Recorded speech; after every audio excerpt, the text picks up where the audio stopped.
Hello दोस्तों, आराध्या रस academy के यूट्यूब चैनल में आप सभी का स्वागत है। दोस्तों, राजस्थान राज्य कर्मचारी चयन बोर्ड द्वारा आयोजित सीईटी 10+2 भर्ती परीक्षा 2024 के नवीनतम पाठ्यक्रम के अनुसार मॉडल पेपर की टेस्ट सीरीज शुरू की गई थी, जिसमें अपने 17 मॉडल पेपर है वो कंप्लीट हो चुके हैं। आज अपना इसमें 18 नंबर का मॉडल पेपर है। कुल 150 प्रश्न इसमें शामिल किए गए हैं और हूबहू आपको एसआई पेपर है वो परीक्षा में देखने को मिलेगा। और परीक्षा में जाने से पहले दोस्तों आपको ज्यादा से ज्यादा संख्या में मॉडल पेपर का टेस्ट है वो अवश्य देकर जाना है, क्योंकि पेपर के अनुरूप अगर आपको डलना है तो आपको ये चीज करनी पड़ेगी। दोस्तों, अगर आपने पिछले 17 मॉडल पेपरों का अगर टेस्ट नहीं दिया है तो आप प्लेलिस्ट में जाइए, वहां पे आपको फोल्डर मिल जाएगा सीईटी 10+2 मॉडल पेपर के नाम से वहां फोल्डर बना हुआ है। तो आप वहां जाकर पिछले मॉडल पेपरों का टेस्ट है वो अवश्य दें और आराध्या रेस अकेडमी के यूट्यूब चैनल को सब्सक्राइब जरूर करें, बेल आइकन को दबाएं, वीडियो को लाइक और अपने दोस्तों के पास में शेयर जरूर करें। तो चलिए दोस्तों, शुरू करते हैं आज का अपना 18 नंबर का मॉडल पेपर। देखिए, पहला प्रश्न है, रक्षा पर 12वीं भारत मंगोलिया संयुक्त कार्य समूह की बैठक कहाँ आयोजित की गई? रक्षा पर 12वीं भारत मंगोलिया संयुक्त समूह की बैठक कहाँ आयोजित की गई? दोस्तों, ये बैठक आयोजित की गई कहाँ पर? तो ये उलान बटार में ये बैठक आयोजित की गई। 12वीं भारत मंगोलिया संयुक्त कार्य समूह की ये रक्षा पर बैठक थी और ये उलान बटार यहाँ पर ये आयोजित की गई। और ये कहां पर है उलान बटार? तो ये मंगोलिया की राजधानी है और मंगोलिया का सबसे बड़ा शहर है ये। यहाँ पर सी नंबर ऑप्शन बिल्कुल सही। आगे देखिए, हाल ही में किस देश ने तीरंदाजी विश्व कप में पुरुषों की रिकर्व स्पर्धा में स्वर्ण पदक जीता? बताइए दोस्तों, हाल ही में किस देश ने तीरंदाजी विश्व कप में पुरुषों की रिकर्व स्पर्धा में स्वर्ण पदक है वो दोस्तों किसने जीता? कौन से देश ने जीता? राइट आंसर हो जाएगा वो है दोस्तों भारत ने जीता। यहाँ पर सी नंबर का ऑप्शन बिल्कुल सही उत्तर हो जाएगा। 14 साल बाद में दोस्तों ये स्वर्ण पदक है वो जीता है। नेक्स्ट 3 नंबर का प्रश्न है, हाल ही में शिपिंग मंत्रालय द्वारा किस बंदरगाह को भारत के पहले ट्रांसशिपमेंट पोर्ट के रूप में मंजूरी दी गई है? हाल ही में शिपिंग मंत्रालय द्वारा किस बंदरगाह को भारत के पहले ट्रांसशिपमेंट पोर्ट के रूप में मंजूरी दी गई है? तो इसका सही उत्तर हो जाएगा वो है दोस्तों इसमें विंजीजम बंदरगाह है। विंजीजम बंदरगाह है। तो यहाँ पर अपना इसमें सी नंबर का ऑप्शन बिल्कुल सही उत्तर हो जाएगा। कहां पर है ये? तो दोस्तों ये केरल में अदानी समूह का विंजीजम पोर्ट है ये, ठीक है। और ये भारत का दोस्तों ट्रांसशिपमेंट पोर्ट है ये, भारत का पहला। तो यहाँ पर अपना सी नंबर ऑप्शन बिल्कुल सही। 4 नंबर का प्रश्न इसमें देखिए, हाल ही में खबरों में रही सन्नति बद्धिस्ट साइट किस राज्य में स्थित है? बताइए दोस्तों, कहां पर है ये? तो ये स्थित है दोस्तों कर्नाटक में। यहाँ पर डी नंबर का जो ऑप्शन है वो इसका बिल्कुल सही उत्तर इसमें हो जाएगा, याद रखना। बहुत ही अच्छा प्रश्न है। सन्नति बद्धिस्ट साइट कर्नाटक में है, डी नंबर ऑप्शन सही। आगे देखिए, हाल ही में किस संस्थान ने गंदे नदी जल के उपचार के लिए पर्यावरण अनुकूल समाधान की खोज की है? दोस्तों गंदे नदी के जल के उपचार के लिए पर्यावरण अनुकूल समाधान की खोज की है। बताइए किस संस्थान ने? इसका सही उत्तर हो जाएगा दोस्तों वो है इसमें भारतीय पेट्रोलियम एवं ऊर्जा संस्थान विशाखापट्टनम ने। यहाँ पर बी नंबर का ऑप्शन बिल्कुल सही उत्तर हो जाएगा। 6 नंबर का प्रश्न है इसमें देखिए, महाराष्ट्र के सुकरात के उपनाम से प्रसिद्ध थे। महाराष्ट्र के सुकरात के उपनाम से प्रसिद्ध थे तो वो कौन थे? तो दोस्तों इसका राइट आंसर हो जाएगा वो थे महादेव रानाडे। महादेव रानाडे। तो यहाँ पर अपना इसमें ए नंबर का ऑप्शन बिल्कुल सही उत्तर हो जाएगा। आगे देखिए, यहाँ पे 7 नंबर का प्रश्न है, भारतीय राष्ट्रीय कांग्रेस के किस अधिवेशन में पूर्ण स्वराज के लिए प्रस्ताव पारित किया गया था? भारतीय राष्ट्रीय कांग्रेस के किस अधिवेशन में पूर्ण स्वराज के लिए प्रस्ताव पारित किया गया था? सही उत्तर हो जाएगा वो है लाहौर अधिवेशन में। यहाँ पर सी नंबर का ऑप्शन बिल्कुल सही उत्तर हो जाएगा, लाहौर अधिवेशन में। आगे देखिए, 8 नंबर का प्रश्न है, निम्नलिखित में से कौन सी महिला क्रांतिकारी आंदोलन से संबंध नहीं थी? बताइए कौन सी महिला क्रांतिकारी आंदोलन से संबंध नहीं थी? इसका राइट आंसर हो जाएगा वो है दोस्तों इसमें देखिए बीणा दास थी, कल्पना दत्त थी, मैडम बीकाजी कामा थी, लेकिन तोरू दत्त नहीं थी। तो यहाँ पर अपना इसमें राइट आंसर क्या हो जाएगा? डी नंबर का जो ऑप्शन है वो इसका बिल्कुल सही उत्तर हो जाएगा, ठीक है। दोस्तों आप सभी को पता होना चाहिए, जो ये तोरू दत्त है ये अंग्रेजी भाषा की प्रसिद्ध कवयित्री थी, ठीक है। ये क्रांतिकारी आंदोलन से संबंधित नहीं थी। बाकी तीनों थी। तो यहाँ पर डी नंबर ऑप्शन बिल्कुल सही। आगे देखिए, राजस्थान में 1857 के विप्लव की सर्वप्रथम शुरुआत कहाँ से हुई थी? तो दोस्तों कहाँ से हुई थी? तो ये नसीराबाद से हुई थी। कब हुई थी? 29 मार्च 29 मार्च। देखिए, सबसे पहले मैं आपको बताऊं कि 29 मार्च को मंगल पांडे द्वारा बैरकपुर छावनी में विद्रोह किया गया था। उसके बाद में दोस्तों 10 मई 1857 को मेरठ की छावनी से 1857 की क्रांति का बिगुल बुझा। और फिर दोस्तों उसके बाद में राजस्थान में भी 1857 की क्रांति का दीप है वो प्रज्वलित हो गया। और नसीराबाद छावनी में 15वीं नेटिव इन्फेंट्री ने दोस्तों 28 मई, कब? 28 मई को दोस्तों विद्रोह का झंडा है वो गाड़ दिया। राजस्थान में 6 स्थानों पर सैनिक छावनियां थी। ठीक है, नसीराबाद, नीमच, देवली, ब्यावर, एरिनपुरा और खेरवाड़ा। तो यहाँ पर इस प्रश्न का right answer B number option हो जाएगा, नसीराबाद में। नेक्स्ट आगे देखिए, भील क्षेत्र में बावजी के नाम से जाने जाते हैं। बताइए, भील क्षेत्र में बावजी, बावजी कौन है? तो दोस्तों मोतीलाल तेजावत। राइट आंसर हो जाएगा यहाँ पे बी नंबर का ऑप्शन बिल्कुल सही, मोतीलाल तेजावत। नेक्स्ट आगे देखिए, 11 नंबर का प्रश्न है, मेवाड़ प्रजामंडल आंदोलन से संबंधित महिला कौन है? मेवाड़ प्रजामंडल आंदोलन, मेवाड़ प्रजामंडल आंदोलन की स्थापना किसने की थी? आप सभी को पता होना चाहिए दोस्तों, माणिक्यलाल वर्मा ने की थी। अब यहाँ पे क्या पूछा है कि कौन सी महिला संबंधित थी उस प्रजामंडल से? तो दोस्तों सही उत्तर हो जाएगा इसमें, वो है नारायणी देवी वर्मा। यहाँ पर सी नंबर का जो ऑप्शन है वो इसका बिल्कुल सही उत्तर हो जाएगा।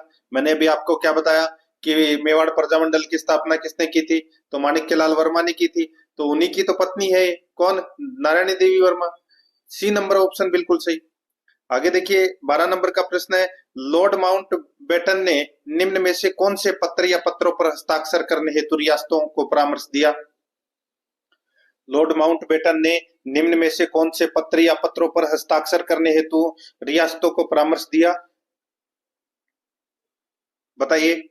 तो दोस्तों इसका राइट आंसर हो जाएगा वो है इंस्ट्रूमेंट ऑफ एक्सेशन और स्टैंड स्टिल एग्रीमेंट। तो यहाँ पर अपना इसमें राइट आंसर हो जाएगा सी नंबर का ऑप्शन बिल्कुल सही। ए और बी दोनों इसमें क्या है? सही है। ठीक है, ये आपको इसमें याद रखना है। तो सी नंबर ऑप्शन सही। नेक्स्ट आगे देखिए, स्वतंत्रता के बाद भारत में किए गए भू सुधारों में शामिल था। बताइए, स्वतंत्रता के बाद भारत में भू सुधारों में शामिल था तो क्या था भू सुधारों में शामिल? यहाँ पर देखिए, मध्यस्थों का उन्मूलन, काश्तकारी सुधार, कृषि का पुनर्गठन। राइट आंसर हो जाएगा उपरोक्त सभी। डी नंबर का ऑप्शन बिल्कुल सही उत्तर हो जाएगा। 14 नंबर का प्रश्न है, देखिए, आहड़ के उत्खनन से प्राप्त कौन सी सामग्री बाह्य संपर्कों का संकेत देती है? आहड़ के उत्खनन से प्राप्त कौन सी सामग्री बाह्य संपर्कों का संकेत देती है? सही उत्तर हो जाएगा वो है दोस्तों lapis lazuli. Lapis lazuli, C number का ऑप्शन बिल्कुल सही उत्तर हो जाएगा इसमें, याद रखना। ठीक है, आहड़ सभ्यता कहाँ है? उदयपुर में। दोस्तों आहड़ सभ्यता के उत्खनन से प्राप्त सामग्री है लेपिस लाजुली। ये बाह्य संपर्कों का संकेत देती है। तो यहाँ पर है सी नंबर ऑप्शन बिल्कुल सही। नेक्स्ट आगे देखिए, किस ताम्र पाषाणिक स्थल पर सबसे ज्यादा ताम्र सामग्री प्राप्त हुई है? किस ताम्र पाषाणिक स्थल पर सबसे ज्यादा ताम्र सामग्री प्राप्त हुई है? इसका राइट आंसर हो जाएगा वो है गणेश्वर से। यहाँ पर डी नंबर का जो ऑप्शन है वो इसका बिल्कुल सही, गणेश्वर, जिला नीम का थाना, कातली नदी के किनारे, ताम्र युगीन सभ्यता है ये। डी नंबर ऑप्शन बिल्कुल सही। 16 नंबर का प्रश्न है, निम्नलिखित जोड़ों में से कौन सा सही मेल नहीं है? कौन सा सही मेल नहीं है वो अपने को बताना है। ठीक है, देखिए दोस्तों यहाँ पे देखिए, राणा प्रताप है ये सिसोदिया थे। ठीक है, सिसोदिया थे, बिल्कुल सही है। यहाँ पे देखिए राजा मान सिंह ये हाडा, ये गलत हो जाएगा दोस्तों। राजा मान सिंह है वो कछवाहा शासक था। कौन था? कछवाहा शासक। तो हाडा इसमें गलत दे रखा है। जसवंत सिंह है वो राठौड़ शासक था, बिल्कुल सही है, जोधपुर का। और महाराणा हमीर है ये गोहिल वंश का शासक था, बिल्कुल सही है। तो यहाँ पर अपना इसमें right answer B number option बिल्कुल सही उत्तर हो जाएगा। आगे देखिए 17 नंबर का प्रश्न है, मध्यकालीन राजस्व व्यवस्था में नौकरशाहों के रूप में नियुक्त किया जाता था। बताइए, मध्यकालीन राजस्व व्यवस्था में नौकरशाहों के रूप में नियुक्त किया जाता था तो इसका राइट आंसर हो जाएगा वो है मुत्सद्दी। मुत्सद्दी को दोस्तों नौकरशाहों के रूप में नियुक्त किया जाता था। सी नंबर का ऑप्शन बिल्कुल सही उत्तर इसमें हो जाएगा। दोस्तों ये प्रशासनिक कार्य को करने के लिए एक मुत्सद्दी वर्ग की दोस्तों व्यवस्था है वो की गई थी। तो यहाँ पर अपना इसमें सी नंबर ऑप्शन बिल्कुल सही। आगे देखिए 18 नंबर का प्रश्न है, अपनी गोपुरम आकृति के लिए प्रसिद्ध रंगनाथ मंदिर जिसका निर्माण सेठ पूरनमल ने 1844 ईस्वी में करवाया, कहाँ स्थित है? बताइए। अपनी गोपुरम आकृति के लिए प्रसिद्ध रंगनाथ मंदिर जिसका निर्माण सेठ पूरनमल ने 1844 ईस्वी में करवाया, कहाँ स्थित है? तो दोस्तों ये स्थित है कहाँ पर? तो ये पुष्कर अजमेर में स्थित है। ए नंबर का ऑप्शन बिल्कुल सही, पुष्कर अजमेर में।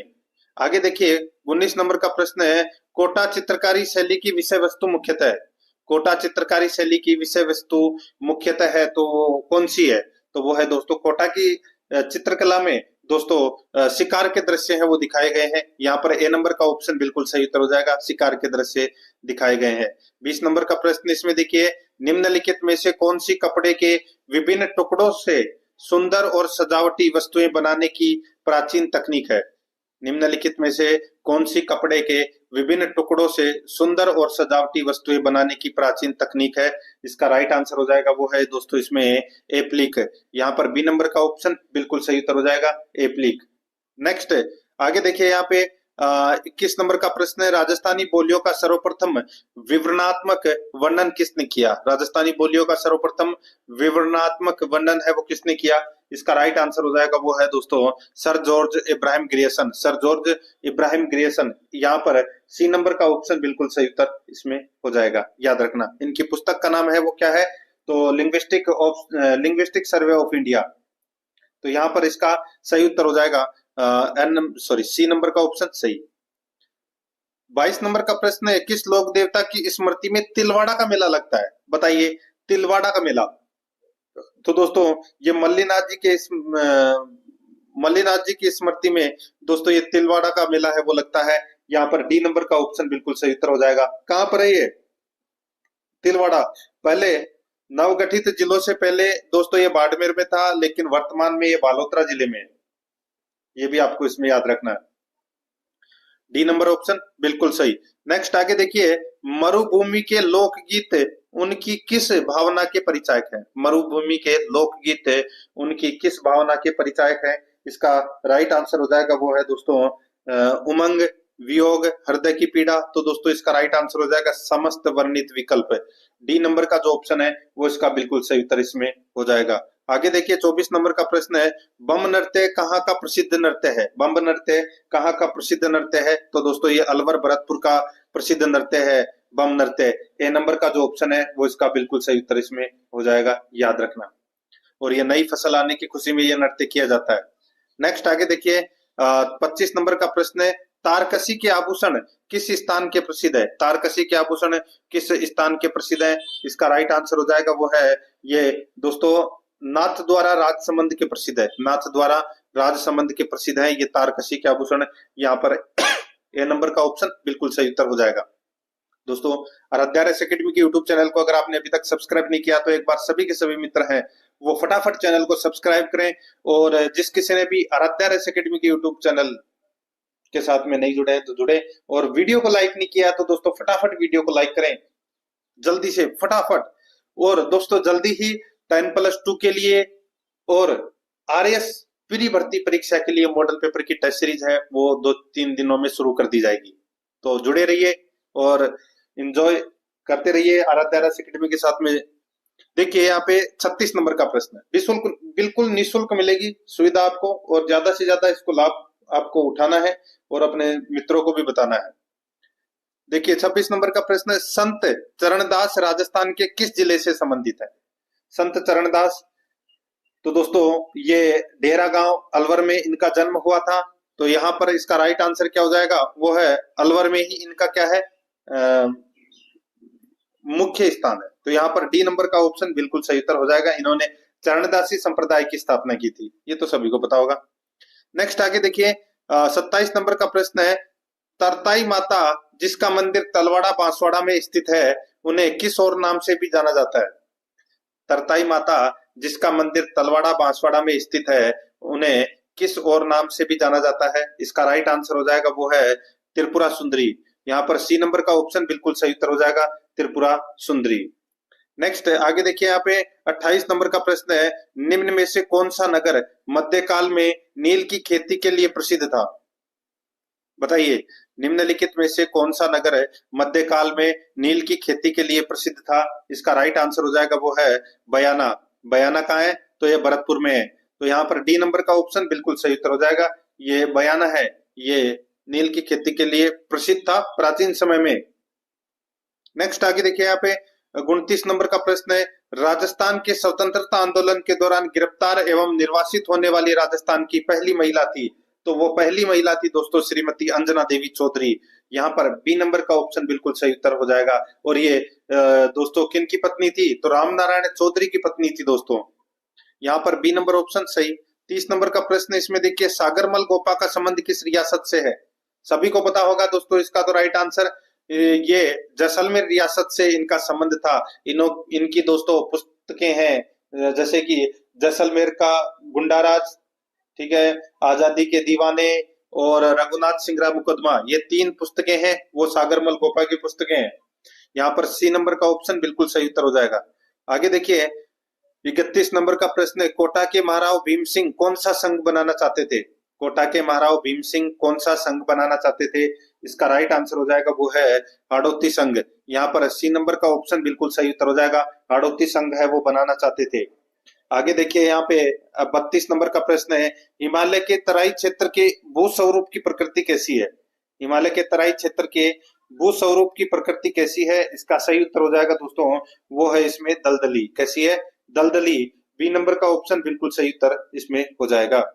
आगे देखिए 33 नंबर का प्रश्न है, नीचे दिए गए कथनों की सहायता से सही उत्तर का चयन कीजिए। नीचे दिए गए कथनों की सहायता से सही उत्तर का अपने को यहाँ पर क्या करना है? चयन करना है। ठीक है दोस्तों, देखिए चेन्नई में वर्षा की परिवर्तनशीलता मुंबई से अधिक है। चेन्नई में वर्षा की परिवर्तनशीलता मुंबई से अधिक है। तो दोस्तों ये कथन है वो यहाँ पर जो दे रखा है ये बिल्कुल सत्य कथन दे रखा है। आगे देखिए, चेन्नई में लौटते मानसून से ज्यादा वर्षा होती है। बिल्कुल सही बात है दोस्तों, दोनों कथन है वो इसमें सत्य है। तो इसका राइट आंसर हो जाएगा सी नंबर ऑप्शन सही उत्तर है। ए और बी दोनों सही है। आगे देखिए दोस्तों यहाँ पे होजेनकल होजेनकल जलप्रपात किस राज्य में स्थित है? बताइए, ये होजेनकल जलप्रपात किस राज्य में स्थित है? सही उत्तर हो जाएगा मित्रों इसमें वो है तमिलनाडु में। यहाँ पर ए नंबर का ऑप्शन बिल्कुल सही उत्तर इसमें हो जाएगा। और ये कावेरी नदी पर स्थित है दोस्तों ये, ठीक है, धर्मपुरी जिले में, तमिलनाडु राज्य में। ए नंबर ऑप्शन बिल्कुल सही।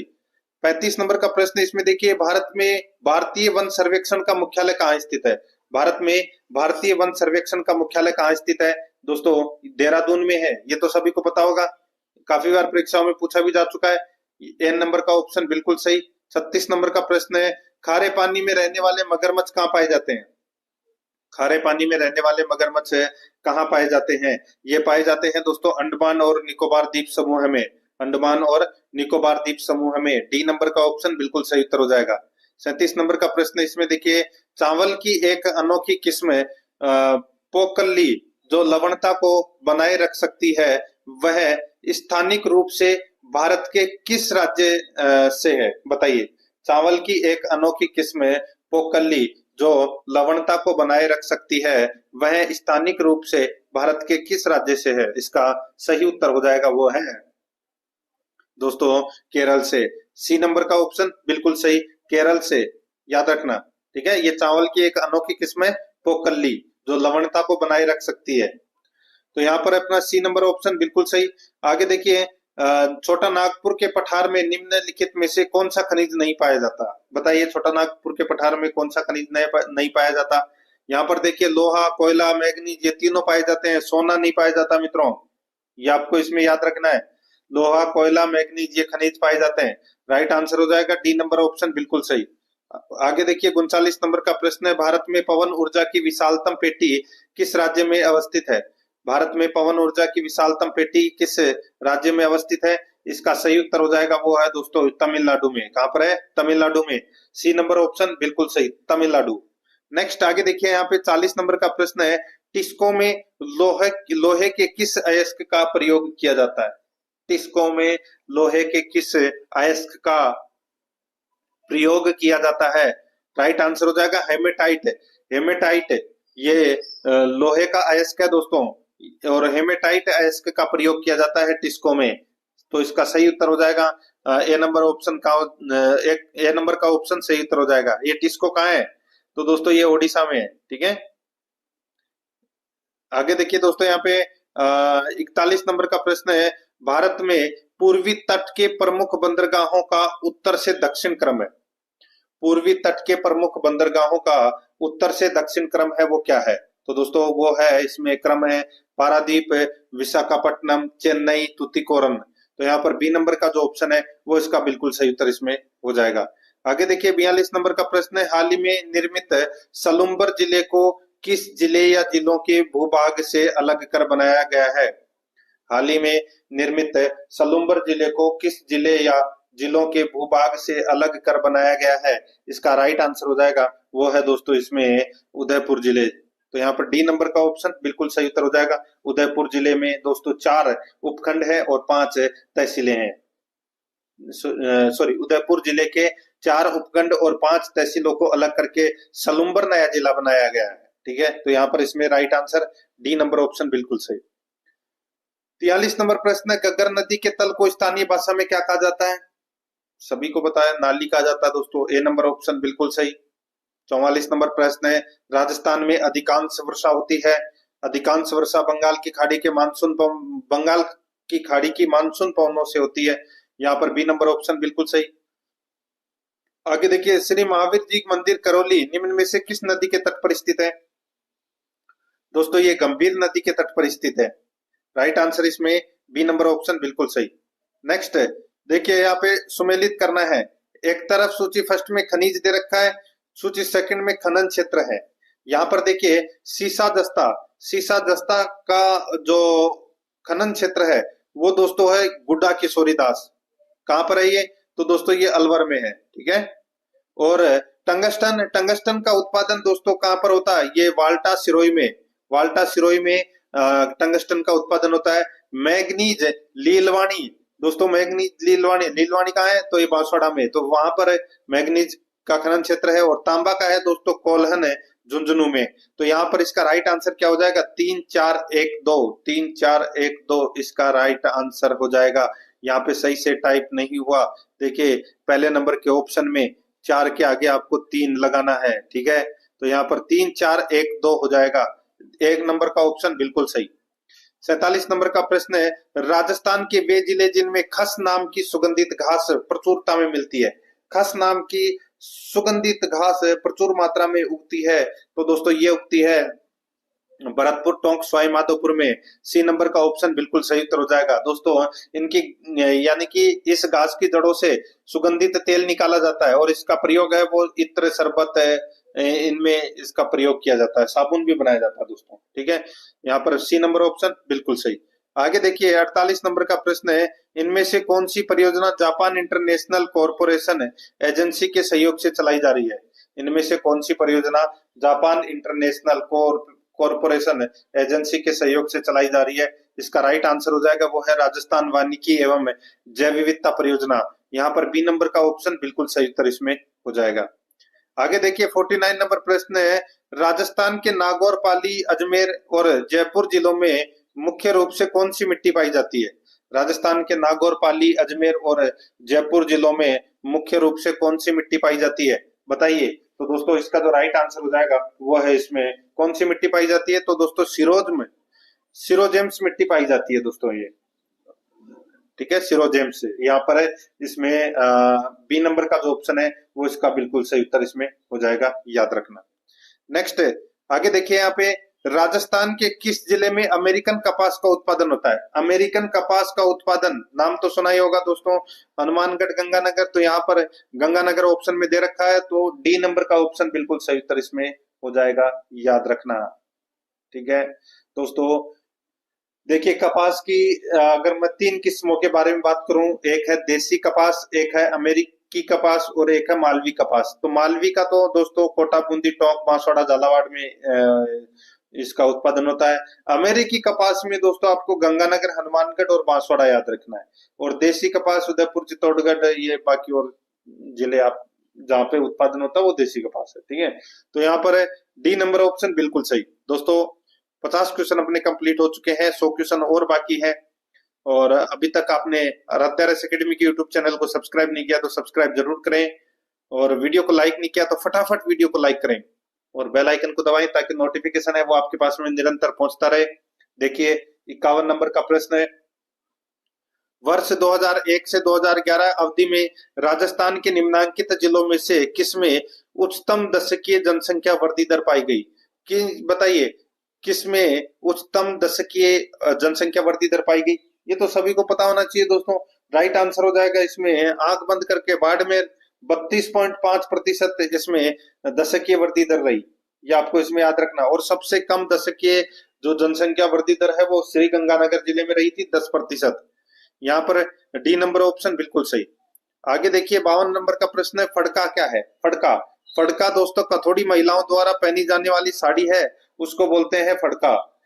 यहाँ पर बी नंबर ऑप्शन सही। आगे देखिए राजस्थान में निजी क्षेत्र की प्रथम पवन ऊर्जा परियोजना है। निजी क्षेत्र की प्रथम पवन ऊर्जा है तो वो कौन सी है? तो वो है बड़ा बाग जैसलमेर। ए नंबर का जो ऑप्शन है वो इसका बिल्कुल सही उत्तर हो जाएगा, बड़ा बाग जैसलमेर। नेक्स्ट आगे देखिए दोस्तों यहाँ पर 54 नंबर का प्रश्न है, ये आपको इसमें याद रखना है। देखिए ऊपर मैं आपको बताऊं ये जो निजी क्षेत्र की है, ठीक है, ये निजी क्षेत्र की मैं यहाँ पे बात कर रहा हूँ तो वो बड़ा बाग जैसलमेर है। और यहाँ पर दोस्तों एक इंडस्ट्रीज थी जिसका नाम है कालानी इंडस्ट्रीज। उसने दोस्तों 2001 में यहाँ पर 2.76 मेगावाट का पवन ऊर्जा संयंत्र लगाया था और ये निजी क्षेत्र का प्रथम पवन ऊर्जा परियोजना है। ये भी आपको इसमें याद रखना है। तो यहाँ पर इसका सही उत्तर ए नंबर ऑप्शन हो जाएगा, बड़ा बाग जैसलमेर। कभी अमर सागर जैसलमेर मत कर देना। आगे देखिए यहाँ पर पर्यटन की दृष्टि से स्वर्णिम त्रिभुज यानी कि गोल्डन ट्रायंगल किसे कहा जाता है? दोस्तों गोल्डन ट्रायंगल है वो जयपुर, आगरा, दिल्ली को कहा जाता है दोस्तों। यहाँ पर सी नंबर ऑप्शन बिल्कुल सही। जयपुर मेट्रो रेल सेवा की शुरुआत किस वर्ष हुई? जयपुर मेट्रो रेल सेवा की शुरुआत किस वर्ष हुई? तो दोस्तों ये 2015 में हुई। यहाँ पर बी नंबर का ऑप्शन बिल्कुल सही। 3 जून 2015 को जयपुर मेट्रो रेल सेवा की शुरुआत हुई। आगे देखिए निम्नलिखित में से कौन शब्द भारतीय संविधान की प्रस्तावना में प्रयुक्त नहीं हुआ है? बताइए कौन सा शब्द भारतीय संविधान की प्रस्तावना में प्रयुक्त नहीं हुआ है? इसका राइट आंसर हो जाएगा वो है उदारवादी। यहाँ पर ए नंबर का जो ऑप्शन है वो इसका बिल्कुल सही उत्तर हो जाएगा, उदारवादी।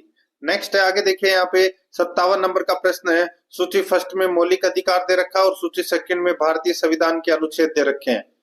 यहाँ पर आप देख सकते हैं सूची फर्स्ट में मौलिक अधिकार, सूची सेकंड में दोस्तों अनुच्छेद है।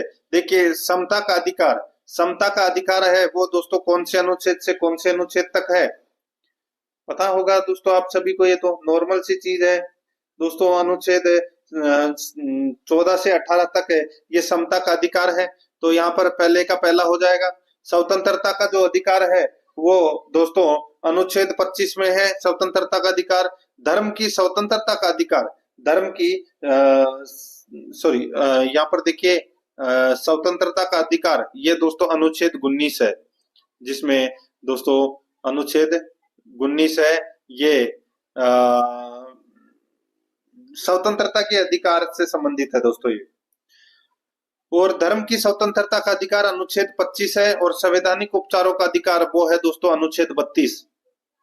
तो यहाँ पर इस प्रश्न का जो राइट आंसर हो जाएगा वो है 1 4 2 3, 1 4 2 3 अपना इसमें सही उत्तर हो जाएगा। तो यहाँ पर 1 4 2 3 कर लेना, ठीक है। यहाँ पर सी नंबर का ऑप्शन बिल्कुल सही। आगे देखिए 58 नंबर का प्रश्न है, अंतरराष्ट्रीय शांति को बढ़ावा देने के लिए देने वाले निर्देशक सिद्धांत का उल्लेख संविधान के कौन से अनुच्छेद में वर्णित है? अंतरराष्ट्रीय शांति को बढ़ावा देने वाले निर्देशक सिद्धांत का उल्लेख है संविधान के कौन से अनुच्छेद में वर्णित है? इसका राइट आंसर हो जाएगा वो है दोस्तों कौन से अनुच्छेद में?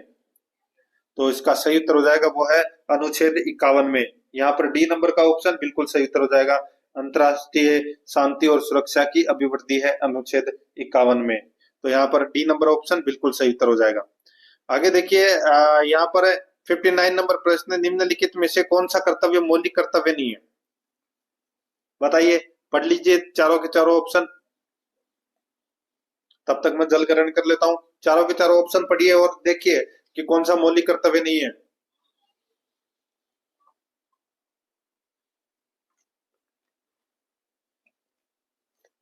देख लिए, अपने पढ़ लिए होंगे। तो यहाँ पर देखिए, मौलिक कर्तव्यों की मैं यहाँ पे बात कर रहा हूं। तो देखिए, राष्ट्रीय गान का आदर करना, ठीक है, तो ये अपना मौलिक कर्तव्य है। ठीक है, सार्वजनिक संपत्ति की रक्षा करना, ये भी अपना मौलिक कर्तव्य है। लेकिन दोस्तों, यहाँ पर आप देख सकते हैं, स्मारकों तथा राष्ट्रीय महत्व के स्थानों की रक्षा करना, ये अपना मौलिक कर्तव्य नहीं है। बाकी प्राकृतिक पर्यावरण की रक्षा करना और उसे सुधारना बिल्कुल सही है। देखिए, जो ये स्मारकों तथा राष्ट्रीय महत्व के स्थानों की रक्षा करना है, ये अपने नीति निर्देशक तत्व के अंतर्गत आते हैं और ये अनुच्छेद 49 में इसका आपको वर्णन देखने को मिलेगा। ठीक है, बाकी तीनों आप सभी को पता है कि अनुच्छेद 51 क में मौलिक कर्तव्य दे रखे हैं, उसमें ये तीनों आपको देखने को मिल जाएगा। और ये जो सी है, ये सी नंबर का ऑप्शन है, ये अनुच्छेद 39 में मिलेगा, यानी कि मौलिक कर्तव्य नहीं है। तो यहाँ पर सी नंबर ऑप्शन बिल्कुल सही। आगे देखिए, 60 नंबर का प्रश्न है, भारतीय संविधान में पहला संशोधन किस वर्ष किया गया था? पहला संशोधन, भारतीय संविधान में पहला संशोधन है मित्रों, ये किया गया था 1951 में। यहाँ पर बी नंबर ऑप्शन बिल्कुल सही उत्तर हो जाएगा, याद रखना। आगे देखिए, मूल अधिकारों से संबंधित जनहित याचिका दायर की जा सकती है, तो इसका सही उत्तर हो जाएगा दोस्तों, उच्चतम एवं उच्च दोनों न्यायालयों के समक्ष है वो याचिका दायर की जा सकती है। आगे देखिए, यहाँ पे 62 नंबर का प्रश्न है, निम्नलिखित में से कौन स्वतंत्र भारत के पहले कानून मंत्री थे? बताइए, कौन है स्वतंत्र भारत के पहले कानून मंत्री थे? इसका राइट आंसर हो जाएगा, वो है दोस्तों भीमराव रामाजी अंबेडकर। भीमराव रामाजी अंबेडकर। यहाँ पर सी नंबर का ऑप्शन बिल्कुल सही उत्तर हो जाएगा। 63 नंबर का प्रश्न है, भारतीय संविधान के अनुच्छेद 87 के अंतर्गत भारत का राष्ट्रपति अभिभाषण देता है। भारतीय संविधान के अनुच्छेद 87 के अंतर्गत है भारत का राष्ट्रपति अभिभाषण देता है। तो ये राष्ट्रपति अभिभाषण देता है, तो ये एक साथ समवेत संसद के दोनों सदनों में दोस्तों ये अभिभाषण देता है। तो यहाँ पर डी नंबर का ऑप्शन बिल्कुल सही। नेक्स्ट है, निम्नलिखित में से कौन सा सही सुमेलित नहीं है? एक तरफ उच्च न्यायालय है, दूसरी तरफ मुख्य खंडपीठ है। तो यहाँ पर आप देख सकते हैं कर्नाटक उच्च न्यायालय। दोस्तों, कर्नाटक उच्च न्यायालय की जो मुख्य खंडपीठ है वो कहाँ है? तो वो बेंगलुरु में है, बिल्कुल सही है। और मध्य प्रदेश उच्च न्यायालय की जो मुख्य खंडपीठ है वो कहाँ पर है? तो वो भोपाल। यहाँ पर ये गलत हो जाएगा, कहाँ पर है? तो दोस्तों ये जबलपुर में है। कहाँ पर है? जबलपुर में है, ठीक है। और राजस्थान उच्च न्यायालय की जोधपुर में है, केरल उच्च न्यायालय की कोच्चि में है। तो यहाँ पर बी नंबर का ऑप्शन बिल्कुल सही उत्तर हो जाएगा। नेक्स्ट आगे देखिए, एम पुंछी आयोग ने किसके द्वारा राज्यपाल पर महाभियोग के प्रावधान की सिफारिश की है? एम पुंछी आयोग ने किसके द्वारा राज्यपाल पर महाभियोग के प्रावधान की सिफारिश की है? सही उत्तर हो जाएगा, वो है राज्य विधानमंडल के। यहाँ पर ए नंबर ऑप्शन बिल्कुल सही। नेक्स्ट है, भारत में चुनाव के संदर्भ में वीवीपैट शब्द का अर्थपूर्ण क्या है? बताइए, वीवीपैट का अर्थ क्या है? तो दोस्तों इसका है voter verifiable paper audit trail. तो यहाँ पर इसमें बी नंबर का ऑप्शन बिल्कुल सही उत्तर इसमें हो जाएगा, याद रखना। ये एक इलेक्ट्रॉनिक मशीन है दोस्तों। आगे देखिए, भारत के नियंत्रक एवं महालेखा परीक्षक की नियुक्ति की जाती है। तो ये नियुक्ति की जाती है दोस्तों राष्ट्रपति द्वारा, जिसको अपन केग बोलते हैं। ए नंबर ऑप्शन सही। नेक्स्ट, मुख्य सूचना आयुक्त का वेतन और भत्ते किसके समान है? मुख्य सूचना आयुक्त के वेतन और भत्ते किसके समान है? ये है मुख्य चुनाव आयुक्त के समान। सी नंबर का ऑप्शन बिल्कुल सही उत्तर हो जाएगा। आगे देखिए, 69 नंबर का प्रश्न है, निम्नलिखित में से किस राष्ट्र के संविधान से प्रेरित होकर भारत ने अपने संविधान में निर्देशक सिद्धांतों की विशेषता जोड़ी है? निम्नलिखित में से किस राष्ट्र के संविधान से प्रेरित होकर भारत ने अपने संविधान में निर्देशक सिद्धांतों की विशेषता जोड़ी है? इसका सही उत्तर हो जाएगा वो है आयरलैंड। यहाँ पर बी नंबर ऑप्शन बिल्कुल सही, आयरलैंड इसका सही उत्तर हो जाएगा। नेक्स्ट आगे देखिए, राष्ट्रीय मानवाधिकार आयोग का मुख्यालय कहाँ पर है? राष्ट्रीय मानवाधिकार आयोग का मुख्यालय दिल्ली में है। ए नंबर ऑप्शन बिल्कुल सही। नेक्स्ट इंदिरा गांधी पंचायती राज एवं ग्रामीण विकास संस्थान के संदर्भ में कौन सा कथन सत्य है?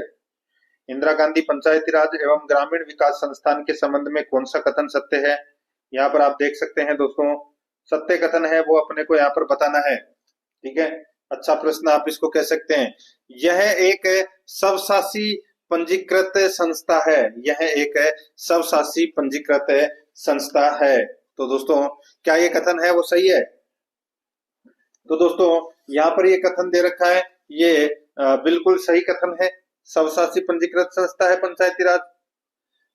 इसका उद्देश्य पंचायती राज एवं ग्रामीण विकास से संबंधित जनप्रतिनिधियों को प्रशिक्षण देना है, बिल्कुल सही बात है। इसका गठन पंचायती राज संस्थान तथा ग्रामीण विकास संस्थान का विलय कर दिया गया है, बिल्कुल सही है। समस्त वर्णित कथन सत्य है, तो यहाँ पर डी नंबर का ऑप्शन बिल्कुल सही उत्तर हो जाएगा। इसमें ये सभी कथन है वो सत्य कथन है। आगे देखिए 72 नंबर का प्रश्न है, नीचे दिए हुए दो वक्तव्यों पर विचार कीजिए। नीचे दिए हुए दो वक्तव्यों पर अपने को क्या करना है? विचार करना है।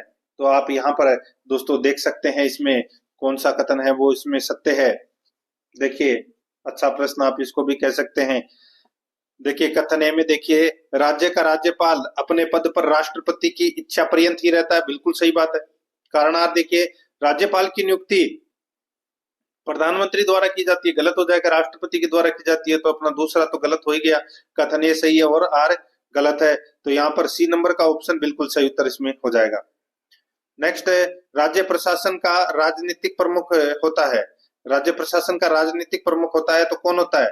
इसका सही उत्तर हो जाएगा वो होता है दोस्तों इसमें मुख्यमंत्री। सी नंबर का जो ऑप्शन है वो इसका बिल्कुल सही उत्तर मुख्यमंत्री। नेक्स्ट आगे देखिए, यहाँ पे किस विधानसभा से राज्य में राज्य मंत्री और संसदीय सचिव की व्यवस्था की गई है? किस विधानसभा में राज्य मंत्री और संसदीय सचिव की व्यवस्था की गई है? सही उत्तर हो जाएगा चौथी विधानसभा से। यहाँ पर बी नंबर ऑप्शन बिल्कुल सही उत्तर हो जाएगा, चौथी विधानसभा से। 75 नंबर का प्रश्न है, कमलकांत वर्मा राजस्थान के पहले थे, कौन थे? तो दोस्तों वो थे मुख्य न्यायाधीश। सी नंबर का जो ऑप्शन है वो इसका बिल्कुल सही उत्तर हो जाएगा। 76 नंबर का प्रश्न है, निम्नलिखित में से किसे संविधान द्वारा यह अधिकार प्रदान किया गया है कि वह राज्य लोक सेवा आयोग के दायरे से किसी पद, सेवा या विषय को हटा सकता है? निम्नलिखित में से किसे संविधान द्वारा यह अधिकार प्रदान किया गया है कि वह राज्य लोक सेवा आयोग के दायरे से किसी पद, सेवा या विषय को हटा सकता है? तो इसका सही उत्तर हो जाएगा वो है राज्यपाल। ए नंबर का ऑप्शन बिल्कुल सही, राज्यपाल। नेक्स्ट आगे देखिए, खरीफ और रबी गिरदावरी के दौरान स्थल निरीक्षण करना एवं सत्यापित कर रिपोर्ट करने का जो दायित्व है वो किसके पास में है? बताइए दोस्तों, खरीफ और रबी गिरदावरी के दौरान स्थल निरीक्षण करना एवं सत्यापित कर रिपोर्ट करने का दायित्व है वो किसके पास में है? तो वो पटवारी का है। यहाँ पर डी नंबर ऑप्शन बिल्कुल सही, पटवारी का। 78 नंबर प्रश्न है, राजस्थान राज्य मानवाधिकार आयोग ने कब से कार्य करना आरंभ किया? तो कब से कार्य करना आरंभ किया? तो ये मार्च 2000 से। बी नंबर का ऑप्शन बिल्कुल सही उत्तर हो जाएगा, मार्च 2000 से कार्य करना प्रारंभ किया था। बाकी 18 जनवरी 1999 को राज्य मानवाधिकार आयोग राज्य मानवाधिकार आयोग की स्थापना हुई थी। ठीक है, तो यहाँ पर बी नंबर ऑप्शन सही। आगे देखिए, राजस्थान के लोकायुक्त निम्नलिखित में से किस अधिकारी के विरुद्ध जांच नहीं कर सकते? तो कौन से अधिकारी के विरुद्ध जांच नहीं कर सकते लोकायुक्त? देखिए यहाँ पे अपने को दोस्तों बताना है कि किसके विरुद्ध लोकायुक्त जांच नहीं कर सकता। तो बात कर रहा हूं मैं दोस्तों यहाँ पे मंत्री, जिला परिषद के जिला प्रमुख, राज्य सरकार द्वारा नियंत्रित और स्वामित्व वाले राज्य अधिनियम के अंतर्गत बनाए गए किसी भी निगम के कार्यरत व्यक्ति। तो दोस्तों यहाँ पर देखिए एक तो लोकायुक्त है, वो दोस्तों उच्च न्यायालय के मुख्य न्यायाधीश या किसी न्यायाधीश के खिलाफ ये जांच है वो नहीं कर सकते। और महालेखाकार राजस्थान के भी वहां पे जांच नहीं कर सकते। और सरपंच, पंच, विधायक है, इनकी भी दोस्तों जांच नहीं कर सकते। तो यहाँ पर जिला परिषद का जिला प्रमुख है, इनकी जांच नहीं कर सकते दोस्तों। ये यहाँ पर अपना इसमें बी नंबर का जो ऑप्शन है वो इसका बिल्कुल सही उत्तर इसमें हो जाएगा, याद रखना। नेक्स्ट आगे देखिए, बाकी मुख्यमंत्री की भी जांच कर सकता है। नेक्स्ट आगे देखिए, भारतीय संविधान के किस अनुच्छेद के अंतर्गत राजस्थान राज्य चुनाव आयोग की स्थापना हुई? तो राजस्थान राज्य चुनाव आयोग की जो स्थापना है वो अनुच्छेद 243 के अंतर्गत हुई। यहाँ पर बी नंबर ऑप्शन बिल्कुल सही। नेक्स्ट, राज्य सूचना आयोग के प्रथम मुख्य सूचना आयुक्त कौन थे? तो प्रथम मुख्य सूचना आयुक्त श्री एम.डी. कोरानी थे। यहाँ पर बी नंबर ऑप्शन बिल्कुल सही। नेक्स्ट, राजस्व विभाग के दो उप विभाग हैं, राजस्व विभाग के दो उप विभाग हैं, तो वो कौन से हैं? तो केंद्रीय प्रत्यक्ष कर बोर्ड, केंद्रीय एक्साइज एवं कस्टम बोर्ड। तो यहाँ पर इसका राइट आंसर हो जाएगा, ये राजस्व विभाग के दो उप विभाग है। तो इस प्रश्न का राइट आंसर हो जाएगा सी नंबर ऑप्शन बिल्कुल सही। ए और बी दोनों सही है। 43 नंबर का प्रश्न है, भारत में संगठित मुद्रा बाजार का अत्यधिक अस्थिर भाग है। भारत में संगठित मुद्रा बाजार का अत्यधिक अस्थिर भाग है, तो वो कौन सा है? वो है दोस्तों याचना मुद्रा बाजार। यहाँ पर सी नंबर ऑप्शन बिल्कुल सही, याचना मुद्रा बाजार। आगे देखिए, भारत में जीएसटी कब लागू हुआ? भारत में जीएसटी कब लागू हुआ? तो ये 1 जुलाई 2017 को ये जीएसटी लागू हुआ था। सी नंबर ऑप्शन सही। नेक्स्ट है, भारत में राष्ट्रीय आय का सर्वप्रथम अनुमान किसने लगाया? राष्ट्रीय आय का सर्वप्रथम अनुमान है वो दादा भाई नौरोजी ने लगाया। डी नंबर ऑप्शन बिल्कुल सही। नेक्स्ट है, विभिन्न देशों की तुलना करने के लिए सबसे महत्वपूर्ण घटक क्या है? विभिन्न देशों की तुलना करने के लिए सबसे महत्वपूर्ण घटक क्या है? तो दोस्तों वो जो घटक है वो है प्रति व्यक्ति आय। सी नंबर ऑप्शन बिल्कुल सही, प्रति व्यक्ति आय। आगे देखिए, बैंक साख का सर्जन करते हैं, बैंक साख का सर्जन करते हैं तो अपनी नकद जमाओं के आधार पर करते हैं। यहाँ पर बी नंबर ऑप्शन बिल्कुल सही। आगे देखिए, इलेक्ट्रॉनिक मार्केट ट्रेड साइकिल में एग्जीक्यूशन के बाद कौन सा भाग आता है? इलेक्ट्रॉनिक मार्केट ट्रेड साइकिल में एग्जीक्यूशन के बाद कौन सा भाग आता है? तो इसका राइट आंसर हो जाएगा वो है सेटलमेंट। यहाँ पर अपना सी नंबर का ऑप्शन बिल्कुल सही उत्तर हो जाएगा, सेटलमेंट। आगे देखिए, यहाँ पे 89 नंबर का प्रश्न है, किसके अनुसार विदेशी व्यापार आर्थिक विकास का इंजन है? किसके अनुसार विदेशी व्यापार आर्थिक विकास का इंजन है? इसका राइट आंसर हो जाएगा वो है इसमें रॉबर्टसन। यहाँ पर सी नंबर का ऑप्शन बिल्कुल सही उत्तर हो जाएगा, रॉबर्टसन।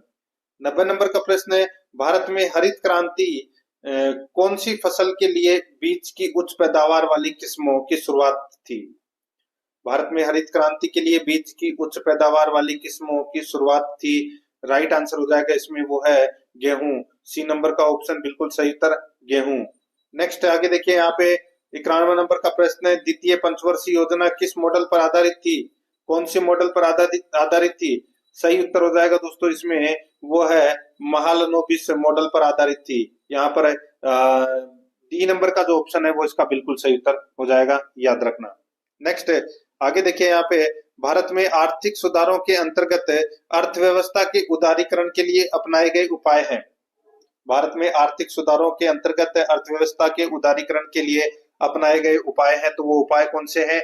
वो उपाय है मित्रों, उदारवादी लाइसेंस नीति, टेक्नोलॉजी आयात पर छूट, कर की दरों में भी कमी। तो यहाँ पर इसका राइट आंसर हो जाएगा उपरोक्त सभी, ये सभी अपनाए गए उपाय हैं। डी नंबर ऑप्शन बिल्कुल सही।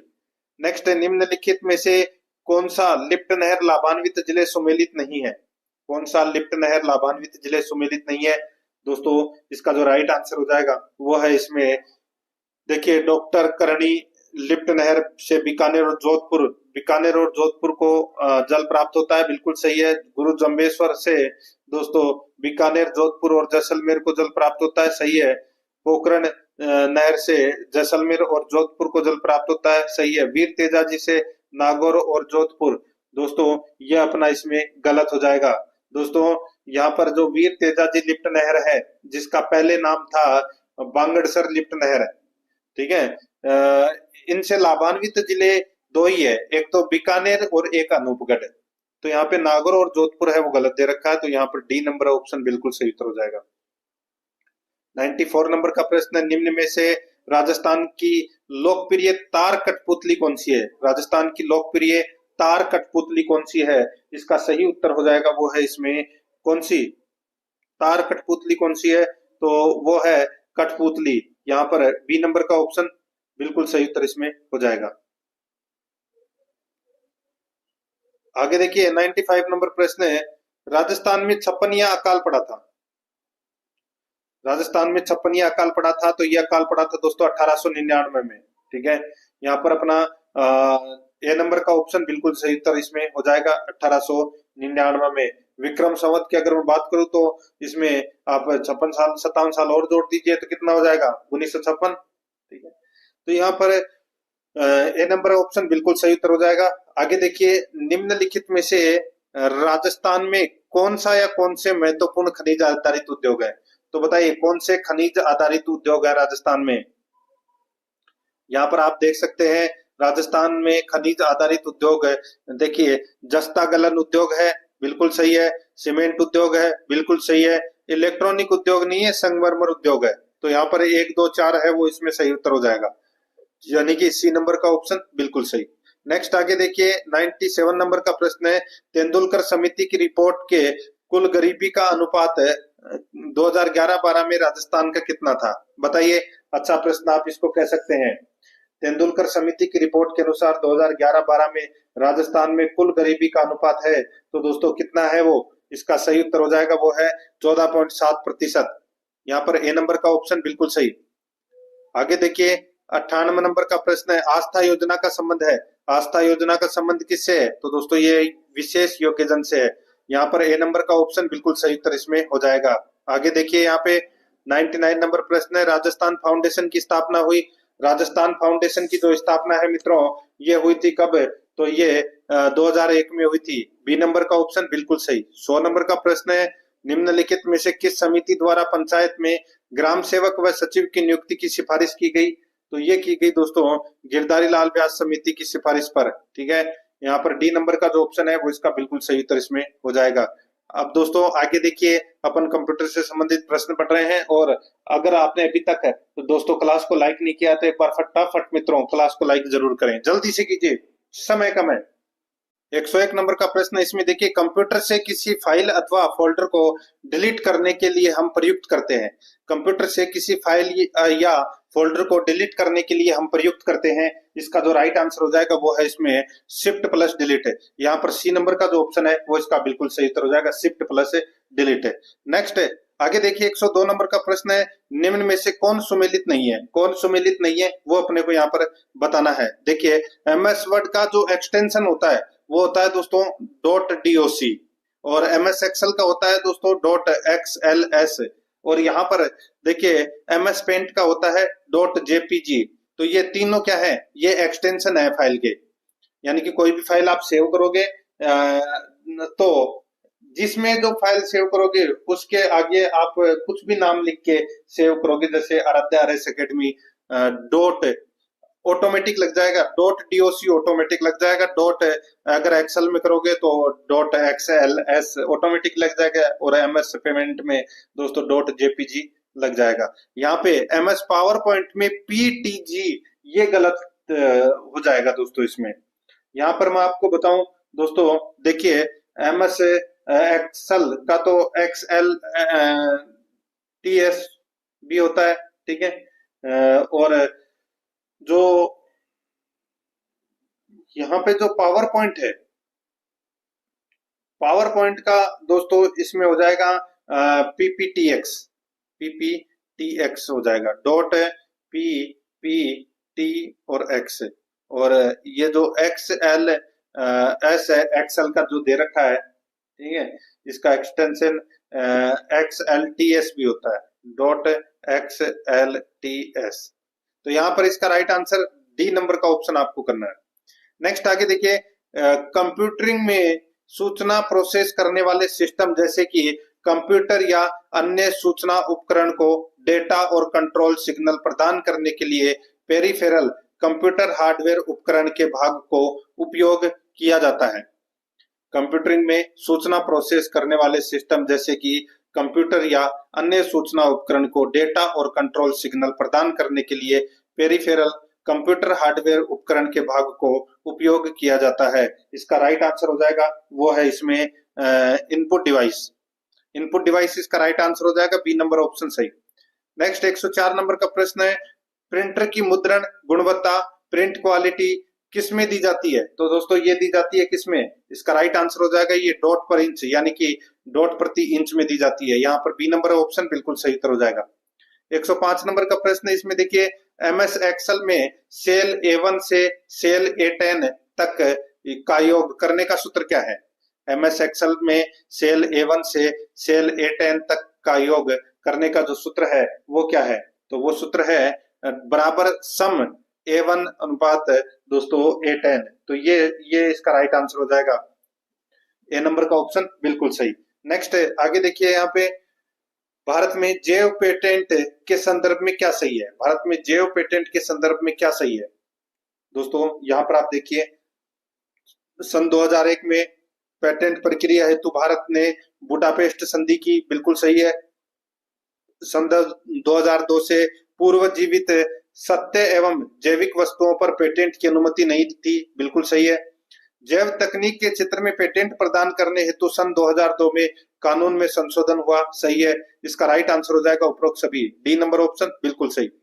107 नंबर प्रश्न है, जब सोडियम क्लोराइड के पानी में बने घोल के मध्य से विद्युत प्रवाहित होती है तो कौन सा उत्पाद प्राप्त होता है? तो कौन सा उत्पाद प्राप्त होता है? तो यहाँ पर देखिए इसमें उत्पाद प्राप्त होता है सोडियम हाइड्रोक्साइड।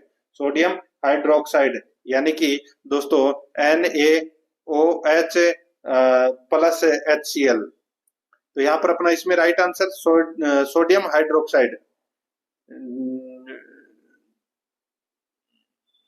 डी नंबर का जो ऑप्शन है वो इसका बिल्कुल सही उत्तर इसमें हो जाएगा। आगे देखिए दोस्तों, रक्षा अनुसंधान विकास संगठन ने लुकोस्किन नामक एक औषधि विकसित की है, इसका इस्तेमाल किसके उपचार में किया जा रहा है? रक्षा अनुसंधान विकास संगठन ने लुकोस्किन नामक एक औषधि विकसित की है, इसका इस्तेमाल किसके उपचार में किया जा रहा है? इसका राइट आंसर हो जाएगा वो है ल्यूकोडर्मा। तो यहाँ पर बी नंबर ऑप्शन बिल्कुल सही उत्तर हो जाएगा, ल्यूकोडर्मा। नेक्स्ट आगे देखिए, निम्नलिखित कथनों पर विचार कीजिए एवं दिए गए कोटों की सहायता से सही उत्तर का अपने को क्या करना है? चयन करना है।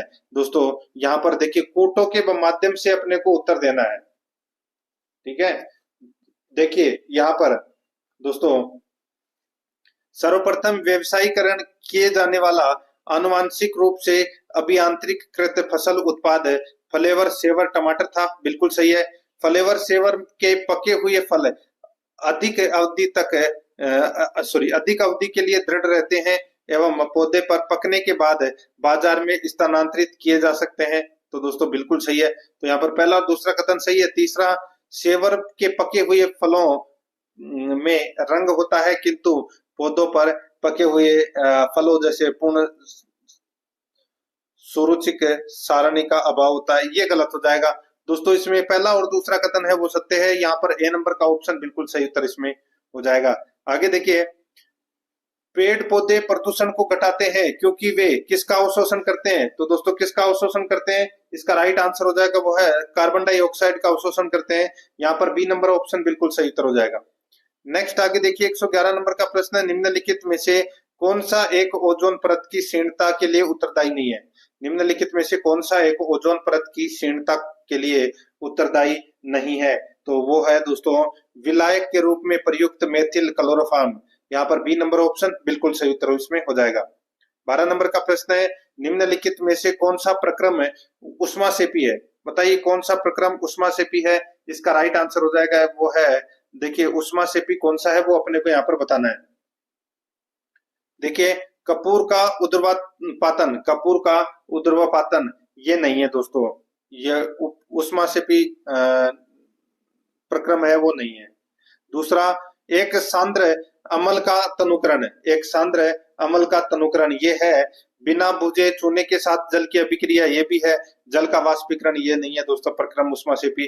तो यहाँ पर दोस्तों 2 और 3 है वो इसमें बिल्कुल सत्य है। कुटुंबा में कौन सा ऑप्शन है? बी नंबर का ऑप्शन राइट आंसर हो जाएगा। आगे देखिए, ग्रीन हाउस इफेक्ट है वह प्रक्रिया है, ग्रीन हाउस इफेक्ट है वह प्रक्रिया है जो कौन सी है? तो जिसमें वायुमंडलीय कार्बन डाइऑक्साइड द्वारा इंफ्रारेड विकिरण शोषित कर लिए जाने से वायुमंडल का तापमान बढ़ता है। यहाँ पर बी नंबर का ऑप्शन बिल्कुल सही उत्तर इसमें हो जाएगा। 114 नंबर का प्रश्न है, लाख कीट के किस भाग से लाख का श्रावण होता है?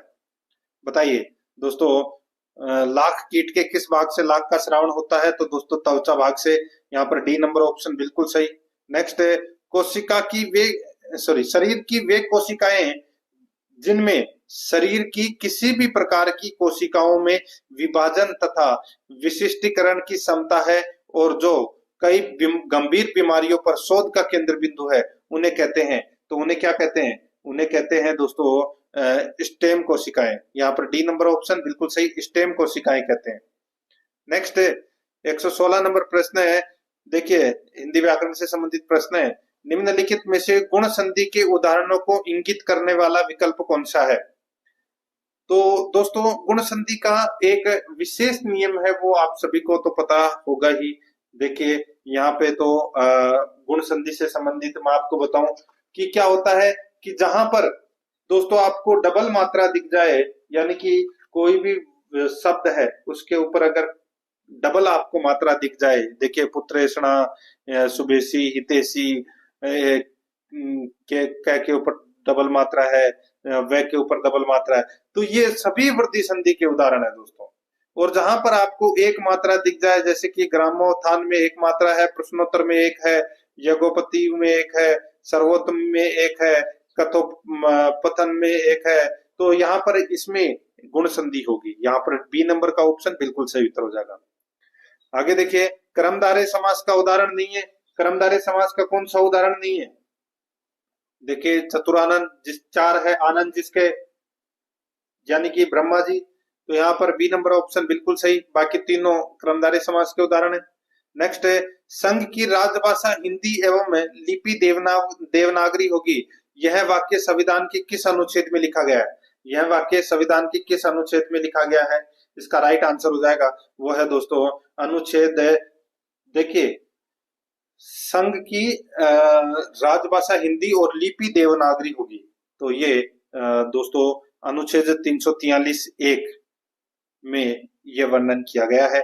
यहाँ पर बी नंबर का ऑप्शन बिल्कुल सही उत्तर हो जाएगा। आगे देखिए 119 नंबर का प्रश्न है, सारंग का अनेकार्थक शब्द समूह है। सारंग का अनेकार्थक शब्द समूह है कौन सा है? तो दोस्तों वो हो जाएगा इसमें कौन सा? तो वो है दोस्तों चंद्रमा, हाथी, भोरा, कोयल। यहाँ पर बी नंबर का ऑप्शन बिल्कुल सही उत्तर हो जाएगा।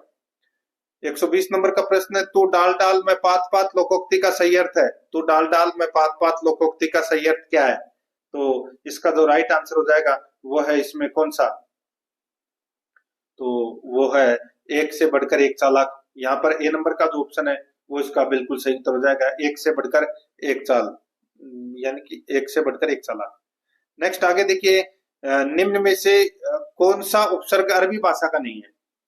बताइए दोस्तों, कौन सा उपसर्ग अरबी भाषा का नहीं है? तो पता चल गया होगा आपको। यहाँ पे देखिए बे, कम, हर, यहाँ पे भर, भर है, ये जो उपसर्ग है ये दोस्तों अरबी भाषा का नहीं है ये। बाकी दोस्तों जो ये बे, कम, हम, ये तो मैंने बताया है आपको, ठीक है।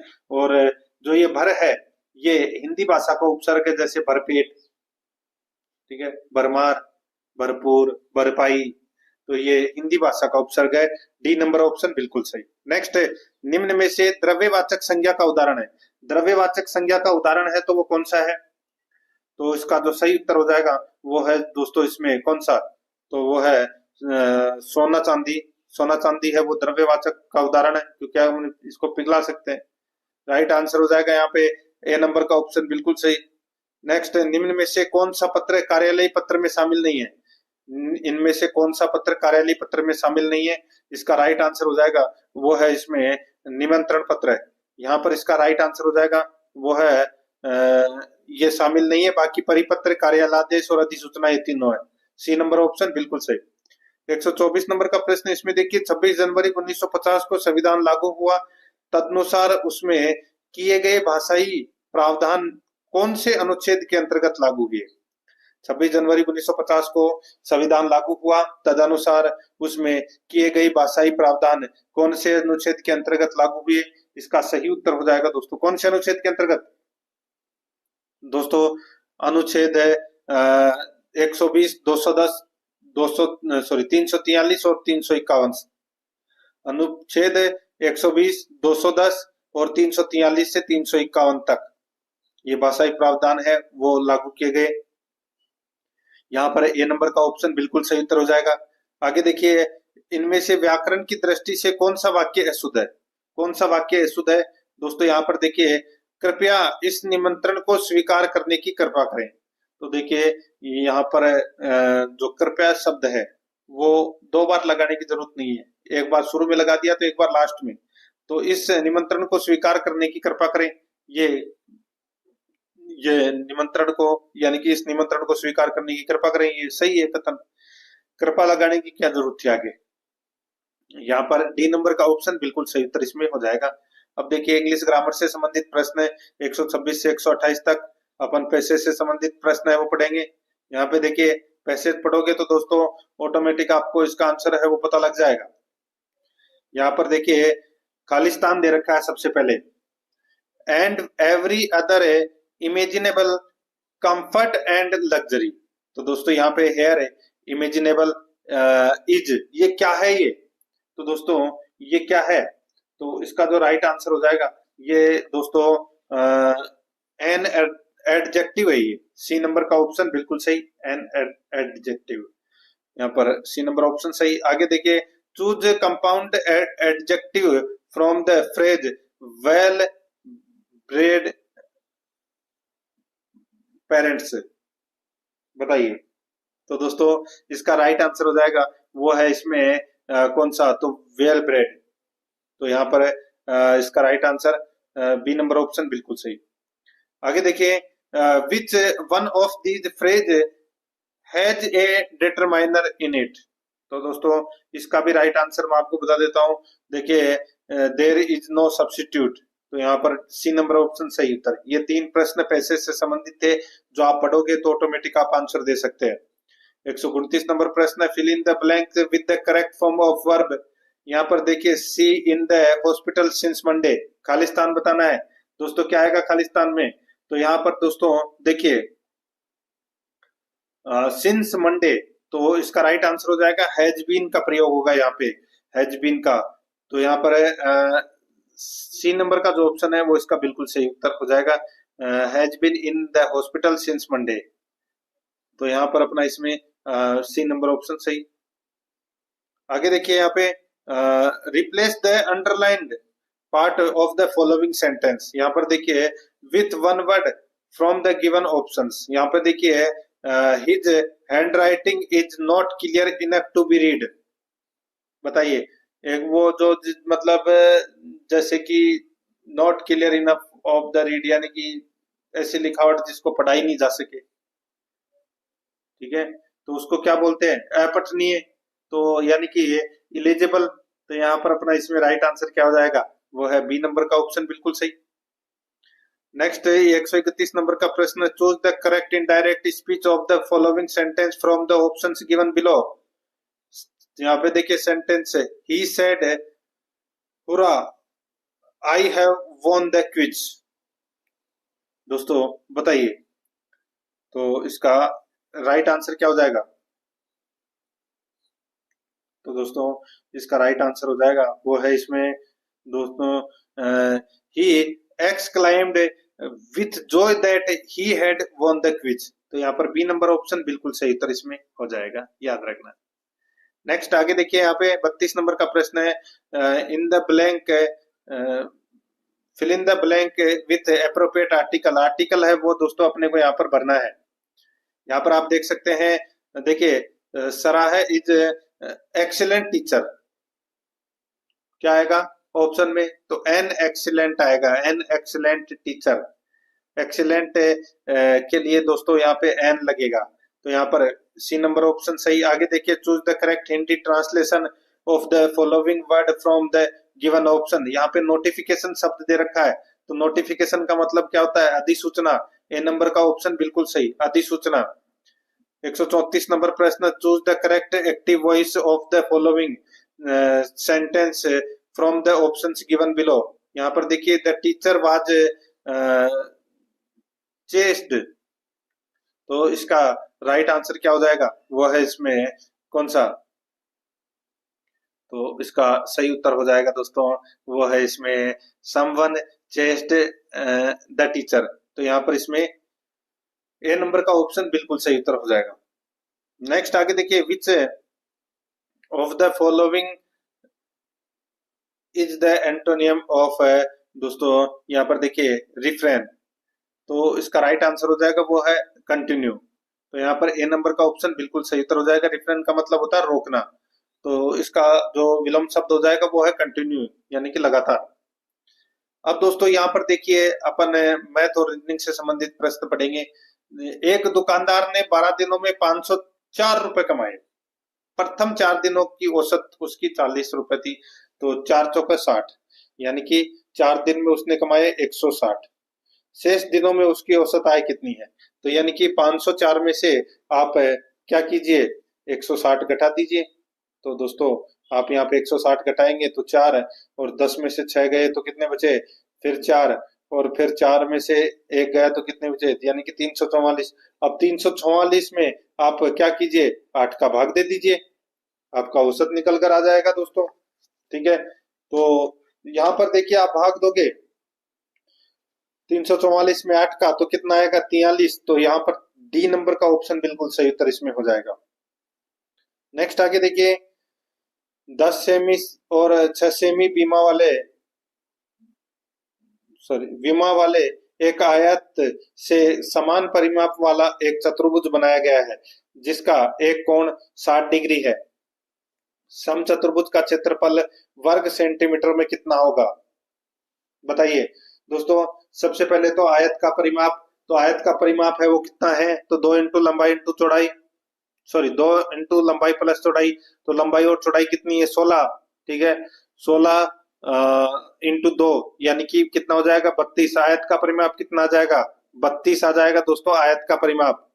ठीक है, उसके बाद में दोस्तों जो क्या करना है, समांतर चतुर्भुज की भुजा निकालनी है। समांतर चतुर्भुज की भुजा यानी कि 4, यानी कि 32 में आप 4 का भाग दे दीजिए, कितना आ जाएगा? 8 सेमी। ये समांतर चतुर्भुज की भुजा निकल कर आ जाएगी। और यहाँ पर दोस्तों देखिए, चारों दोस्तों 8-8 सेंटीमीटर की है भुजाएं। तो यहाँ पर दोस्तों क्या करना है, समचतुर्भुज का क्षेत्रफल वर्ग सेंटीमीटर में कितना है? समचतुर्भुज का क्षेत्रफल वर्ग सेंटीमीटर में कितना है? तो दोस्तों यहाँ पर देखिए, समबाहु त्रिभुज, समबाहु त्रिभुज दोस्तों इसमें एडीसी होगा। ठीक है, एडीसी होगा। तो यहाँ पर दोस्तों रूट 3/4 इंटू भुजा स्क्वायर, तो रूट 3/4 इंटू भुजा कितनी है? 8 इंटू 8। तो आप इसको काटोगे तो दोस्तों 16 सही, रूट 3 आ जाएगा इसमें। सी नंबर ऑप्शन बिल्कुल सही। इस प्रश्न को आराम से करना दोस्तों। ठीक है, इसको भी आपको खुद को ही करना है। 2 वृत्तों के व्यासों का योग 35 मीटर है तथा इनकी परिधियों का अंतर 22 मीटर है। छोटे वृत्त की त्रिज्या क्या होगी? दोस्तों सीधा सा है, अपने को 2 वृत्तों के व्यास है, व्यास के मीटर, वो D1 और D2 मीटर आपको रखना है। ठीक है, जिसमें दोस्तों इसमें पहियों के जो परिधियों का जो अंतर है वो दोस्तों यहाँ पे 22 मीटर दे रखा है। तो आप इसको भी सोल्व कर लेना। इसका मैं आपको डायरेक्ट आंसर बता देता हूँ। यहाँ पे वृत्त की त्रिज्या 7 मीटर आएगी। बी नंबर ऑप्शन बिल्कुल सही। 139 नंबर प्रश्न है, किसी राशि पर 2 वर्षों का साधारण और चक्रवर्ती ब्याज का अंतर 15 रुपए है। किसी राशि पर 2 वर्षों का साधारण और चक्रवर्ती ब्याज का अंतर 15 रुपए है। यदि दर 10% वार्षिक हो तो राशि कितनी होगी? तो राशि कितनी होगी? इसका जो राइट आंसर हो जाएगा दोस्तों, देखिए सूत्र है वो आप लगा के कर सकते हैं। 2 वर्ष का चक्रवर्ती ब्याज बराबर मूलधन 1+दर/2 घात में समय -1, ये सूत्र लगा के आप कर लीजिए। और फिर दोस्तों वो तो चक्रवर्ती ब्याज का था, और साधारण ब्याज का आप सूत्र लगा लीजिए, मूलधन इंटू समय इंटू दर/100, फिर दोनों ब्याज का अंतर निकाल लेना। राइट आंसर आ जाएगा इसमें 1500 रुपए। ए नंबर का ऑप्शन बिल्कुल सही उत्तर इसमें हो जाएगा। या आप डायरेक्ट ऑप्शन उठा के भी कर सकते हैं, जैसे कि ऑप्शन उठा के मैं आपको बताऊं कि मैंने पहला ही ऑप्शन ले लिया 1500 रुपए। अब यहाँ पर देखिए किसी राशि पर 2 वर्षों का साधारण ब्याज और चक्रवर्ती ब्याज का अंतर 15 रुपए दर है, वो 10% वार्षिक हो, तो साधारण ब्याज है वो दोस्तों कितना हो जाएगा? 1 वर्ष का तो कितना हो जाएगा? 150 रुपए, 1500 का 10%, और 2 वर्ष का कितना हो जाएगा? 300। तो यहाँ पर कितना हो गया? साधारण ब्याज तो हो गया 300। अब चक्रवर्ती ब्याज देखिए यहाँ पे, तो कितना हो गया? 1650, ये तो 1 साल का हो गया।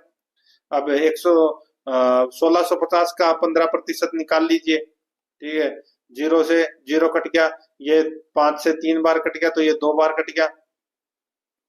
अब 165 इंटू 3/2 कर लीजिए, 165 इंटू 3/2 कर लीजिए। तो दोस्तों वो आपको क्या करना है, इसमें 1650 में जोड़ना है, तो 15 का अंतर आएगा इसमें। तो यहाँ पर इसका सही उत्तर हो जाएगा ए नंबर ऑप्शन सही। नेक्स्ट आगे देखिए, एक शहर की जनसंख्या 20,000 है, प्रथम वर्ष में इस जनसंख्या में 10% की वृद्धि होती है। एक शहर की जनसंख्या 20,000 है, प्रथम वर्ष में 10% की वृद्धि होती है, द्वितीय वर्ष में 15% की वृद्धि हुई, उसके बाद 300 व्यक्ति किसी अन्य शहर में चले गए, तो वर्तमान में शहर की जनसंख्या कितनी है? भाई देखिए नॉर्मल सी बात है, एक शहर की जनसंख्या प्रथम वर्ष में 20,000, ठीक है, और द्वितीय वर्ष में यानी कि प्रथम वर्ष में जनसंख्या में 10% की वृद्धि हुई, यानी कि टोटल कितने हो गए? 22,000। द्वितीय वर्ष में 15% की बढ़ोतरी हुई, तो दोस्तों यहाँ पे 22,000 है, तो 11 दूनी 22, 11 33, यानी कि 3,300 और जोड़ दीजिए इसमें, तो कितने हो गए? 25,300। ये 2 वर्ष में 25,300 हो गए, 3300 और जुड़ गए थे 15% में। इसके बाद में 300 व्यक्ति किसी अन्य स्थान पर चले गए, तो भाई 25,300 में से 300 गए, तो कितने बचे? 25,000। यहाँ पर बी नंबर ऑप्शन बिल्कुल सही। 141 नंबर का प्रश्न, इसमें देखिए निम्न में दर्पण छवि क्या होगी? तो दोस्तों ये देखिए सही से टाइप नहीं हुआ, ये अक्सर टाइप सही से नहीं हुई है दर्पण वाले। आगे देखिए यहाँ पर 142 नंबर प्रश्न है, ए बी सी और डी 4 परम मित्र कैरम खेल रहे हैं, ठीक है, यानी कि कैरम खेलने वाले ये वाले हैं। ए का मुख दक्षिण की ओर है, ए का मुख है वो दक्षिण की ओर है, यानी कि ए सबसे ऊपर बैठा है। डी का मुख पूर्व की ओर है, तो दोस्तों डी है वो इधर बैठा है, पूर्व की ओर इसका मुख है। सी का मुख पश्चिम की ओर है, तो सी का मुख पश्चिम की ओर है। और बी सी के बाईं ओर बैठा है, बी है वो सी के बाईं ओर बैठा है। तो बताइए निम्न में से 2 सम्मुख सदस्यों का जोड़ा होगा? तो यहाँ पर है देखिए एडी एडी है, एसी भी है, बीडी बीडी ये भी पास वाले हैं, सी डी। देखिए सी और डी ये दोनों दोस्तों विपरीत दिशा में बैठे हैं, यानी कि आमने सामने है, बाकी और कोई आमने सामने नहीं है। यहाँ पर डी नंबर का ऑप्शन राइट आंसर हो जाएगा। आगे देखिए, दिए गए विकल्पों में से संबंधित शब्द का चयन करें। FROG 9268, अब ये 9268 है, और यहाँ पर देखिए RANG 2538, तो फोर्ट, तो दोस्तों फोर्ट को क्या लिखेंगे? यहाँ पर आप देख सकते हैं दोस्तों, देखिए F को क्या लिखा गया है? 9, ठीक है, R को क्या लिखा गया है? 2, और O को क्या लिखा गया है? 6, ठीक है। तो यहाँ पे मतलब जिसके जो जो अक्षर दे रखे हैं वो लिखते जाइए। जैसे यहाँ पे F को क्या दिया गया है? F को 9 अंक दिया गया है। O को दोस्तों 6 अंक दिया गया है। R को R रेंज में, R में देखिए R का 2 अंक है, और देखिए T। अब यहाँ पर देखिए कौन से ऑप्शन में 962 आ रहा है? तो देखिए ये आ रहा 962, तो अपने पास एक T बचा, तो T का कोड 7 हो जाएगा। यहाँ पर सी नंबर ऑप्शन बिल्कुल सही। आगे देखिए, निम्न जानवरों में से कौन सा सरीसृप वर्ग से संबंधित नहीं है? सरीसृप वर्ग से संबंधित कौन सा नहीं है? यहाँ पर आप देख सकते हैं दोस्तों, सरीसृप वर्ग से संबंधित देखिए, जिस प्रकार मगरमच्छ, सांप और कछुआ है, वो सरीसृप से संबंधित है, ठीक है। और जो मेंढक है, ये एम्बीफिलिया वर्ग से है दोस्तों। यहाँ पर बी नंबर ऑप्शन बिल्कुल सही, यानी कि इनमें से भिन्न कौन सा है? आगे देखिए, थर्मोमीटर और तापमान में जो संबंध है, वही संबंध इनमें से किस जोड़े के सदस्यों के बीच है? तो दोस्तों, थर्मोमीटर से तापमान मापा जाता है और स्केल से मिलीमीटर। यहाँ पर सी नंबर का ऑप्शन बिल्कुल सही उत्तर हो जाएगा, स्केल और मिलीमीटर। आगे देखिए, प्रश्न आकृति दे रखी है और उत्तर आकृति है, वो दोस्तों अपने को यहाँ पर ज्ञात करनी है। देखिए यहाँ पर क्या आएगा वो बताना है। देखिए, पहला और तीसरी आकृति, पहली आकृति और जो तीसरी आकृति है, वो दोस्तों सिर्फ इसमें चेहरे का फर्क है और बाकी सब सेम है, ठीक है।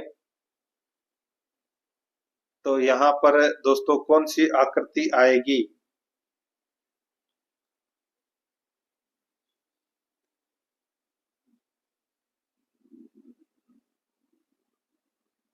देखिए यहाँ पर आकृति है, आकृति की अगर मैं बात करूं तो इसमें आकृति दोस्तों ये 2 वाली बता रखा है इसमें। तो यहाँ पर इसका राइट आंसर हो जाएगा 2 नंबर ऑप्शन, ठीक है।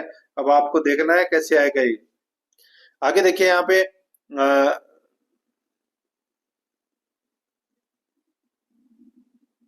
देखिए, इस प्रश्न को आपको कमेंट में उत्तर देना है, ठीक है। देखते हैं कितने लोग इस प्रश्न का कमेंट में उत्तर दे रहे हैं। 2 नंबर है वो इसका आंसर नहीं है, 2 नंबर इसका आंसर नहीं है। आपको कमेंट में बताना है इसका आंसर क्या है। आगे देखिए, उस विकल्प का चयन करें जो दिए गए शब्दों के उस क्रम को दर्शाता है जिस क्रम में ये शब्द अंग्रेजी शब्दकोश में मौजूद होते हैं। तो दोस्तों यानी कि इनके क्रम जताना है। नॉर्मली आप सभी है वो जता सकते हैं, ये क्रम ज्यादा कोई हार्ड नहीं है।